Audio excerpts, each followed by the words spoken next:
और ये जो contradiction between socialism and imperialism, ये आज हमारे सामने मुख्य कॉन्ट्रडिक्शन है। लेकिन कभी कभी दूसरा कॉन्ट्रडिक्शन जो है contradiction between developed and developing nation, जो आज हम देख रहे हैं WTO के माध्यम पर, या ये जो क्लाइमेट जो ग्लोबल वार्मिंग की जो कॉन्फ्रेंस में हम देख रहे हैं कि ये कॉन्ट्रडिक्शन बढ़ रहा है डेवलपिंग नेशन और डेवलप्ड नेशन में। तो आप जो कह रहे हैं कि उसके बाद हमारे देश में कम्युनिस्ट पार्टी का जो ग्रोथ में थोड़ा सा रुकावट आ गया, ये नहीं।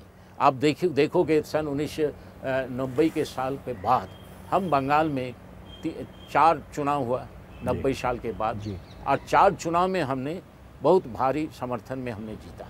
केरल में हमने जीता, त्रिपुरा में हमने जीता, और सन 2006 साल में 2004 साल के लोकसभा के चुनाव में हमने सबसे ज़्यादा सन 1952 साल से जितना भी चुनाव हुआ था सबसे ज़्यादा सीट में हमने जीता, 44 सीट में हमने जीता, और वामपंथी दल का सदस्य 61 था। ये सबसे ज़्यादा था, कभी नहीं हुआ। तो उसका असर हमारे देश में नहीं पड़ा। हमारा ग्रोथ हुआ है, हमारा ट्रेड यूनियन में ग्रोथ हुआ है। हम अगर देखें CPI CPIM दूसरा लेफ्ट पार्टी को हम अगर एक साथ जुड़े तो ग्रोथ हुआ है। लेकिन हाल में ये जो पिछला चुनाव जो हुआ है वो एक दूसरा माहौल में हुआ है। ये चुनाव पश्चिम बंगाल के जो विधानसभा का चुनाव में जो हमारा सबसे खराब, और 2006 साल के लोकसभा के चुनाव में हमने सबसे कम सीट में जीता। सन 1952 साल में हम विरोधी दल में सबसे बड़ा दल था, हम 18 सीट में हम जीते थे।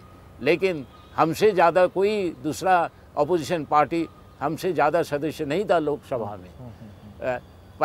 आपका 57 में भी हम ये था, लेकिन सबसे कम हमारा 2006 साल में हुआ। It's time to go for a very short break. Please stay tuned.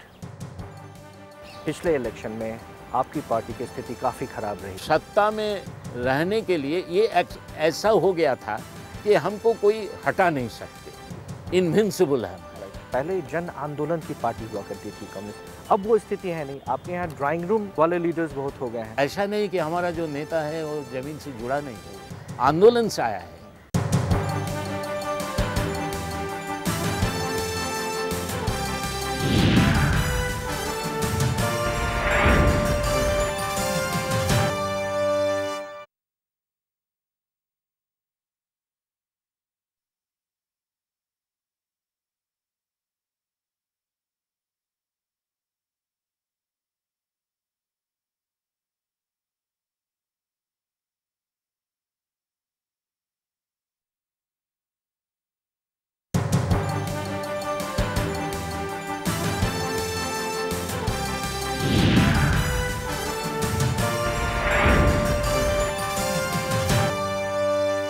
Welcome back. We are in talks with Shri Vasudev Acharya. Acharya साहब, अभी हम लोग बात कर रहे थे वेस्ट बंगाल में पिछले इलेक्शन में आपकी पार्टी की स्थिति काफ़ी ख़राब रही, क्या कारण था?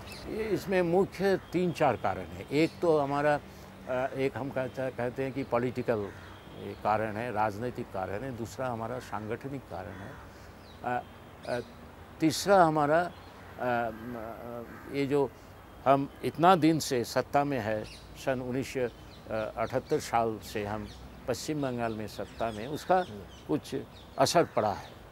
देखिए, हम लोग जब पार्टी में आए थे तब हमारा सामने ये नहीं था कि हम कभी सत्ता में आएंगे, किसी पोजीशन में हम जाएंगे।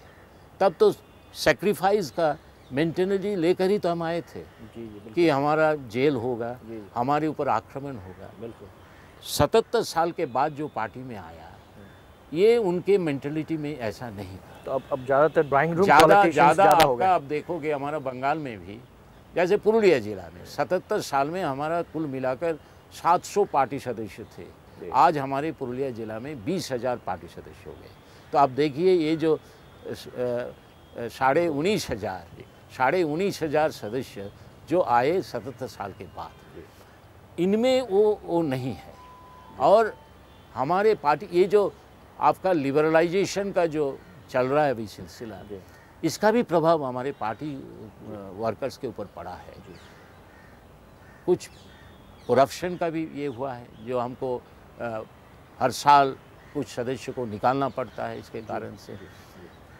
और ये जो सत्ता में रहने के लिए ये ऐसा हो गया था कि हमको कोई हटा नहीं सकते, इनविंसिबल है हम, क्योंकि बार बार हम जीतते आ रहे हैं। जी बिल्कुल। क्योंकि तृणमूल कांग्रेस भाजपा के साथ अलायंस किया, वो जीत नहीं सकी। ममता बनर्जी वो तो 78 साल से ही कोशिश कर रहे थे कि वो आएंगे। 98 साल से, जब से तृणमूल का जन्म हुआ जिस साल, उसी साल से कोशिश कर रहे थे बंगाल के सत्ता में मुख्यमंत्री बनने का। फिर कांग्रेस के साथ अलायंस किया 2001 साल में, फिर हार गए। तो ऐसा मानसिकता हमारे पार्टी कर्मियों के मन में हो गया था कि हमको कोई हरा नहीं सकते। जिस तरह से हम पहले एकदम गांव में जाते थे, जी बिल्कुल, गांव के जो गरीब हमारे साथ थे, खेतियारी किसान, हमारे ठेका मजदूर, असंगठित क्षेत्र के मजदूर, यही तो हमारा ताकत था गांव में। हम बता सकते थे कि ये हमारा है। अगर गांव में 100 परिवार है तो हम बता सकते ये 70 परिवार ये हमारा है, ये हमको वोट देंगे। ये सब थे गरीब तबके के। और हमने जो भूमि सुधार का काम किया, पंचायती राज को जो हमने इम्प्लीमेंट किया पश्चिम बंगाल में, जिस तरह का हमने कुछ कदम उठाया वहाँ पर, तो ऐसा हमारे मन में विश्वास हो गया था कि हम जीतेंगे। तीसरा जो कारण है, आप देखोगे 2006 साल में जब इतना कोशिश के बावजूद भी फिर 2/3 से ज़्यादा वोट से हमने जीत लिया विधानसभा चुनाव में, तब ममता ने, उन्होंने देखा कि ऐसा आसानी से वो मुख्यमंत्री नहीं बन सकेंगे।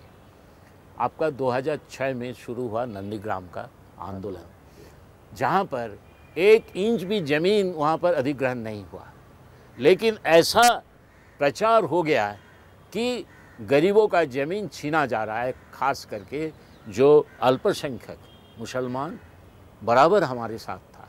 क्योंकि बंगाल में कभी सांप्रदायिक दांगा नहीं हुआ। 92 साल में जब आपका बाबरी मस्जिद गिराया गया था, कितना राज्य में दंगा हुआ, लेकिन बंगाल में कोई दंगा नहीं हुआ। तो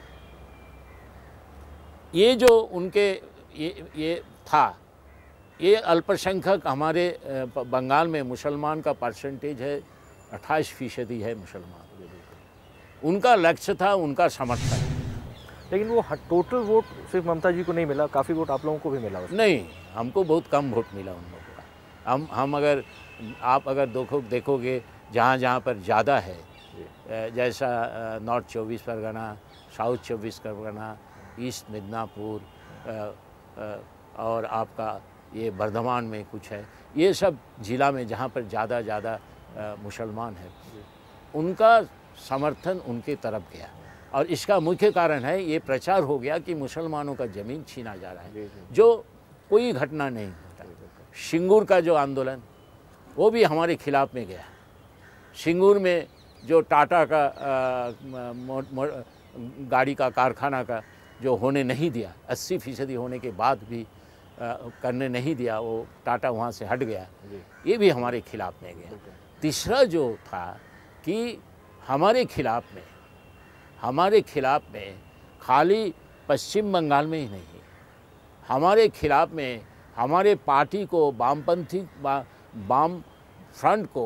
वामपंथी दलों को दुर्बल करने के लिए साम्राज्यवादी ताकत, साम्राज्यवाद भी इस साजिश में शामिल हुआ। इसमें बहुत तो एक तो एंटी इनकम्बेंसी तो रहा ही रहा, लेकिन एक चीज़ तो आप मानेंगे ही ना कि आपके जो नेतागण थे वो ज़मीन से काफ़ी दूर हो गए। पहले जन आंदोलन की पार्टी हुआ करती थी कम्युनिस्ट पार्टी, अब वो स्थिति है नहीं। आपके यहाँ ड्राइंग रूम वाले लीडर्स बहुत हो गए हैं। नहीं, ऐसा नहीं है। देखिए, विमान बोस जो हमारे पार्टी के राज्य सचिव है, वो तो ज़मीन से जुड़ा हो। वो हमारे पुरुलिया सबसे पिछड़ा हुआ ज़िला है, जहाँ पर 28% आदिवासी है। हमारे शेड्यूल कास्ट बहुत ज़्यादा है। हर गांव को जानते हैं, हर गांव में हो गए हैं। तो ऐसा नहीं कि हमारा जो नेता है वो ज़मीन से जुड़ा नहीं है, आंदोलन से आया है, आंदोलन से, लेकिन संघर्ष से ही आया है नेतृत्व में, ऐसा नहीं है जी। लेकिन कोई भी अगर किसी भी चीज़ को देखें, FDI इन रिटेल, उस सारे मामले को ममता बनर्जी ने जिस ढंग से कैप्चर कर लिया, आप लोग का जो विरोध रहा वो उतना उस स्तर पर दिखा नहीं। ऐसा नहीं है। देखिए हाल में जो रैली हुआ है कलकत्ता में, एक जिला का रैली हुआ है जिसमें लाखों से ज़्यादा उसमें आए थे, भाग लिए थे, नॉट 24 परगनास में। दूसरा रैली हुआ वो भी कलकत्ता डिस्ट्रिक्ट का ही रैली था, जो उन्होंने परमिशन नहीं दिया वहाँ पर मीटिंग करने का, लेकिन हम लोग ने किया है। वो पुलिस कुछ नहीं कर सका, वहाँ पर भी 50,000 से ज़्यादा हमने ये किया है। अभी जनता आ रहे हैं। अच्छा। ये जो हम FDI का जो विरोध कर रहे हैं, आज तो नहीं, हम जब UPA 1 को हम समर्थन दे रहे थे उस समय तो प्रस्ताव आया था, हमने विरोध किया। हमारे विरोध के कारण से उन्होंने कर नहीं सका, सिद्धांत नहीं ले सका। ममता जो आज विरोध कर रही है, ये तो उनका डबल स्टैंडर्ड है। आप देखिए पेंशन रेगुलेटरी डेवलपमेंट अथॉरिटी जो बिल है, ममता जब मंत्रिसभा में था, NDA में थी, उस समय 2002 साल में उन्होंने सिद्धांत लिया था, ये नया पेंशन विधि चालू हुआ था, उस समय विरोध नहीं किया। FDI का भी जब तक सरकार में था उन्होंने विरोध नहीं किया, कैबिनेट में कभी विरोध नहीं किया। तो आज वो दिखाने के लिए, ये जो लेफ्ट का जो स्लोगन है, वो जानते हैं पश्चिम बंगाल के जनता उनका समर्थन के पाने के लिए ये स्लोगन अपनाना है, लेकिन ये उनका ये नहीं है।